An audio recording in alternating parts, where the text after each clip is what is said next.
பிரியமானவர்களே, இந்த நாளிலும் உங்களுக்கான அணுதின ஜெப வேலைக்கு நேராய் உங்களை அன்போடு கூட அழைக்கிறோம். இந்த நாளிலும் அணுதின ஜெபத்துக்கு ஆதாரமாக 2 கொரிந்தியர் 6ஆம் அதிகாரம் 3 முதல் 10 வரைக்குள்ள வசனத்தை அடிப்படையாக வைத்து நாம் ஜெபிக்கலாம்.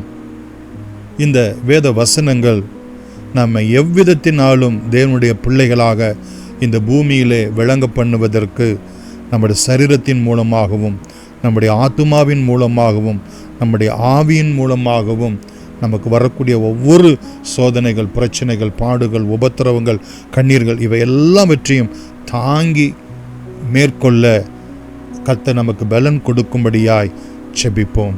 மகா இரக்கமும் கிருபையும் உள்ள எங்கள் அன்பின் பிதாவே, எங்களுடைய கிறிஸ்தவ வாழ்க்கை குற்றஞ்சாட்டப்படாதபடிக்கு நாங்கள் யாதொன்றிலும் இடரல் உண்டாக்காமல் 3வது வசனத்திலே சொல்லப்பட்ட பிரகாரம் எவ்விதத்தினாலாயும் எங்களை தேவ மனுஷனாய், தேவ மனுஷியாய், தேவ ஊழியர்களாய் எங்களை விளங்க பண்ண ஆண்டவரே, எங்கள் சரீரத்திலும், எங்கள் ஆத்துமாவிலும், எங்களுடைய ஆவியிலும் நீர் கிருபையை விளங்க பண்ணும்படி நாங்கள் செபிக்கிறோம். ஆண்டவரே தகப்பனே, மிகுந்த உபத்திரவங்கள், மிகுந்த பொறுமையிலும், நெருக்கங்களிலும், இடுக்கண்களிலும், அடிகளிலும், காவல்களிலும், கலகங்களிலும், பிரயாசங்களிலும், கண் விழிப்புகளிலும், உபவாசங்களிலும் என்கிறதான இந்த வேத வசனங்கள் எல்லாம் எங்கள் சரீரத்திலே ஏற்படக்கூடிய உபத்திரவங்கள், வேதனைகள், பாடுகள், சஞ்சலங்கள் இவை எல்லாவற்றையும் நாங்கள் தாங்கிக் கொண்டு கிறிஸ்து இயேசுவை எங்கள் சரீரத்தின் மூலமாய் வெளிப்படுத்த நீர் எங்களுக்கு அனுக்கிரகம் செய்யும். ஆண்டவரே தகப்பனே, எங்கள் சரீரத்திலே கிறிஸ்துனுடைய சாயலை நாங்கள் விளங்க பண்ணத்தக்கதாக எல்லாவற்றையும் தாங்கிக் கொள்ள எங்களுக்கு கிருபையை தாரும், பலனை தாரும். ஆண்டவரே 5 முதல் உள்ளதான வசனங்களிலே, ஆண்டவரே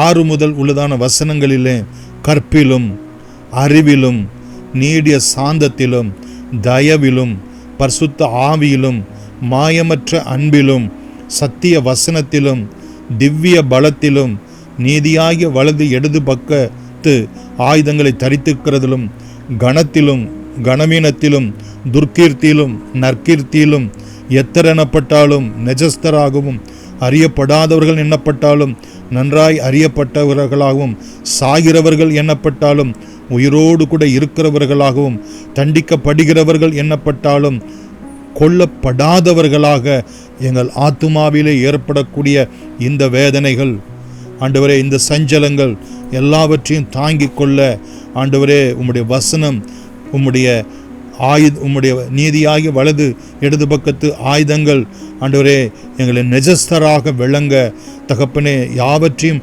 தாங்கிக் கொள்ளுகிறவர்களாக விளங்க ஆண்டவரே எங்களுக்கு நீர் கிருபை பாராட்டும்படி நாங்கள் செபிக்கிறோம்.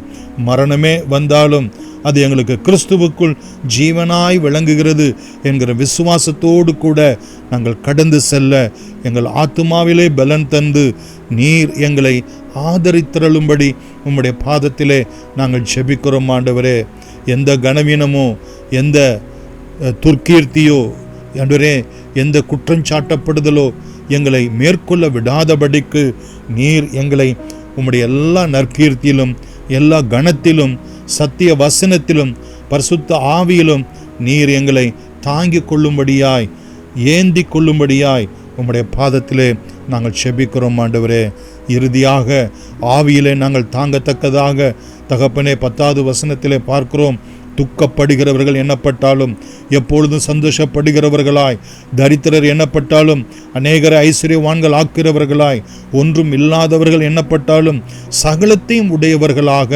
எங்களை விளங்க பண்ண கர்த்தர் அனுக்கிரகம் செய்தருளும். ஆண்டவரே எங்கள் ஆவியிலே நாங்கள் சந்தோஷப்பட்டு மகிழ்ந்து களி கூற எங்களுக்கு நீர் கிருபை செய்யும்.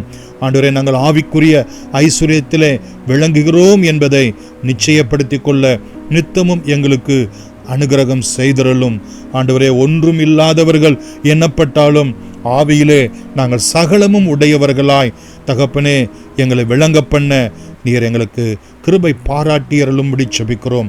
இதில் சொல்லப்பட்டதான காரியங்கள் எல்லாம் அப்போஸ்தலனாய் பவுல் தன்னுடைய வாழ்க்கையிலே எப்படி தன்னை தேவனுடைய ஊழியக்காரனாய் ஆவியிலும் ஆத்துமாவிலும் சரீரத்திலும் ஆண்டவரே தனக்கு வந்த எல்லா நெருக்கத்தையும் பாடுகளையும் உபத்திரவங்கள் மத்தியிலும் தான் தேவனுடைய மனுஷன், தேவனுடையவன் என்பதை விளங்க பண்ணினானோ, கர்த்தருடைய ஊழியத்தை உண்மை உத்தமமாய் நல்ல போராட்டத்தை போராடினேன், ஓட்டத்தை முடித்தேன், விசுவாசத்தை காத்துக்கொண்டேன், இது முதல் நீதியின் கிரீடம் எனக்கு வைக்கப்பட்டிருக்கிறது என்ற வார்த்தையின்படியே ஆண்டவரே நாங்களும் அப்படிப்பட்ட அடிச்சுவடுகளிலே, கிறிஸ்து இயேசுனுடைய அடிச்சுவடுகளிலே நடந்து எங்களை கிறிஸ்தவர்களாக, தேவ பிள்ளைகளாக, எங்கள் ஆவியிலும் ஆத்மாவிலும் சரீரத்தில் விளங்க பண்ண கர்த்தர் நித்தமும் அனுகிரகம் செய்தருளும்படி இயேசுவின் நாமத்தில் நன்றியோடு கூட வேண்டுகிறோம் எங்கள் ஜீவனுள்ள பிதாவே.